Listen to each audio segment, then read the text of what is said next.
প্রধানমন্ত্রীর পদ থেকে শেখ হাসিনা পদত্যাগ করে দেশ ছাড়েন। এর মধ্য দিয়ে তার টানা ১৫.৫ বছরের শাসনের অবসান হয়। শেখ হাসিনার সরকারের পতনের পর দেশে কার্যত কোনো সরকার নেই। ফলে ঢাকাসহ সারা দেশে একটা অস্থিতিশীল পরিবেশ বিরাজ করছে।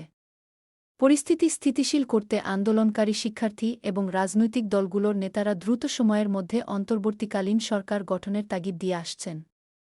এরই মধ্যে নোবেলজয়ী অর্থনীতিবিদ অধ্যাপক মুহাম্মদ ইউনুসকে প্রধান করে অন্তর্বর্তীকালীন সরকার গঠনের সিদ্ধান্ত চূড়ান্ত হয়েছে। চিকিৎসাজনিত কারণে ইউনুস বর্তমানে ফ্রান্সের রাজধানী প্যারিসে অবস্থান করছেন। দায়িত্ব গ্রহণের জন্য তিনি আজকালের মধ্যে দেশে ফিরছেন বলে জানা গেছে। তবে আজ বুধবার তিনি দেশে ফেরার কথা রয়েছে বলে জানিয়েছেন তার আইনজীবী ব্যারিস্টার আবদুল্লাহ আল মামুন। আজ বুধবার কিংবা কাল বৃহস্পতিবারের মধ্যে অন্তর্বর্তীকালীন সরকারের প্রধান হিসেবে ইউনুস দায়িত্ব নিতে পারেন বলে জানা গেছে। তবে সরকারের অন্য উপদেষ্টারাও একই সঙ্গে দায়িত্ব নেবেন নাকি পরে দায়িত্ব নেবেন তা এখনও চূড়ান্ত হয়নি। নতুন সরকারের শপথ গ্রহণের বিষয়ে বৈষম্যবিরোধী ছাত্র আন্দোলনের সমন্বয়ক নাহিদ ইসলাম জানান, ইউনুসের মাইনর একটি অস্ত্রোপচার হয়েছে। তিনি প্যারিস থেকে বুধবার রওনা হবেন।